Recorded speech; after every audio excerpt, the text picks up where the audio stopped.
Hello, welcome to Ollie's Garage. Today I'm going to be doing an oil change on my 1984 VW Rabbit convertible. The procedure for this is going to be very similar from VWs ranging from the late 70s all the way through the late 90s. The manual specifies that an oil change needs to be done in this vehicle every 7,500 miles or 12,000 kilometers.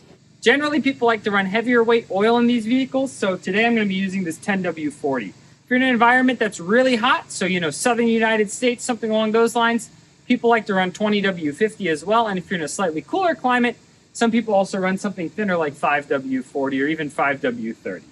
The filter for this change today, I'm using this Munn filter, and I'll be having a link and a part number to both of these items below. Stay tuned. The first step when you do an oil change is you need to somehow jack up the vehicle. I'm actually choosing to use ramps today because they're just easier and they're quicker.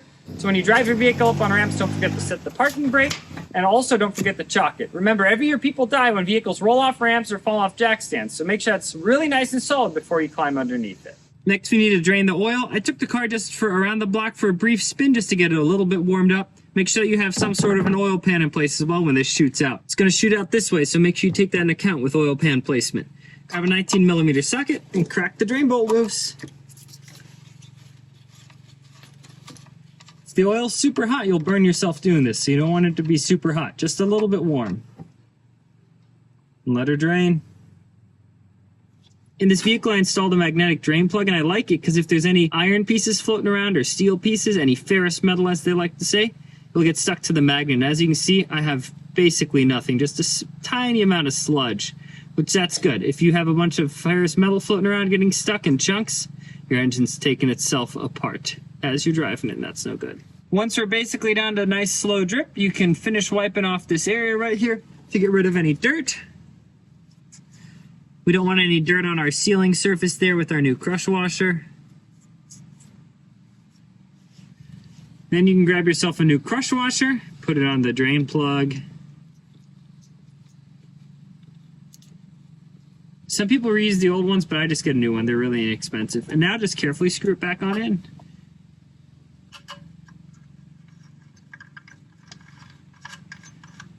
This is where it's important to make sure you can get it in most of the way by hand. If not, you're going to cross-thread it. If you cross-thread this bolt, then you're going to have yourself a much more fun of a project replacing the oil pan and the oil pan gasket. Luckily, I have a video on how to do that, and I'll link that.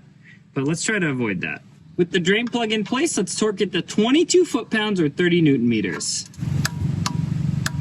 Now we need to remove this filter. For this, I'm going to be utilizing one of these filter wrenches that fits. I'll make sure to link this as well. You can also use a universal filter wrench, but I just have one that fits. Don't forget to reposition your drain pan so that the filter drains into it. So slowly crack it loose.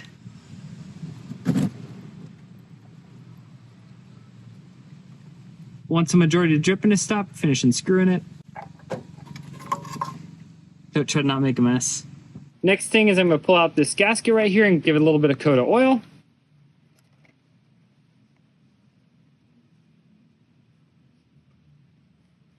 Then I'm going to carefully fill this filter with oil. The reason you want to fill this filter with oil is because otherwise your oil pump has to start pumping oil first and then fill up the filter. And then the whole time it's filling up that filter, the rest of the engine isn't getting any oil.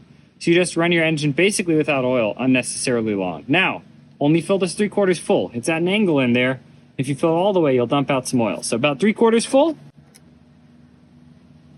I'm just going to give this little filter mounting area a clean as well. We want to make sure that there's no dirt stuck in between that gasket and where it mounts, otherwise it'll leak, and leaks are no good. Now we can grab the filter and start screwing it on. Screw it on until the gasket starts touching right there, and then we're going to go 3/4 of a turn more.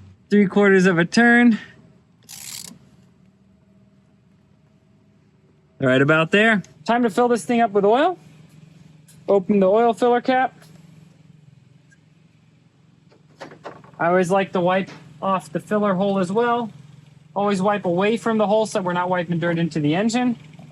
Being positioned some sort of a funnel. I've got this little brace which makes it a little more difficult. We need to fill it with 4.0 liters or 4.2 quarts, which is just a little over a gallon. So you need a little over a gallon, so buy one of those 5-quart cans if you're in the United States. And a little pro tip, always tilt these over on the side, because then the oil doesn't rush out right away. I just get to go nice and slow here, but that's all right. We have just a little over a quart left. Let's check the oil real quick, just to make sure it's on the dipstick. All right, look, it's there. Always wipe and check though. It's there, sweet. Let's start it and drive it off the ramps and check the oil. Don't forget to put your oil cap back on. And if you made a mess, clean it up. When we start our car for the first time after an oil change, always keep a close eye out on the oil pressure light right here, the warning light, as well as the oil pressure gauge on there. So let's start it, and we want to make sure it turns off within a few seconds. All right, turned off almost right away. The gauge is agreeing with that assessment. Now we can slowly drive it off the ramps. My alternator light is still blinking, but that's okay. We're just gonna rev it a little bit for a few seconds.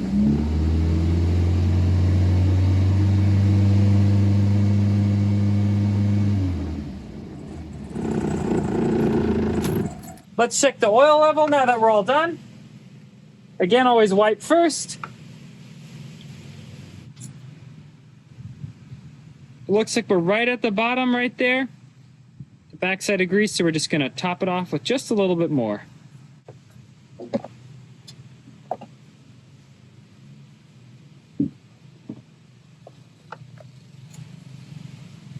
And all right, it's right in the middle, and that's perfect. The last thing I like to do is record all my maintenance in this little book that I have on the vehicle. This was actually for my old car. And here the date, the miles, and then what I did, oil and filter change. After the engine ran for a few minutes, don't forget to look underneath one more time to make sure that it's not leaking from your filter. And also that your drain plug is nice and clean.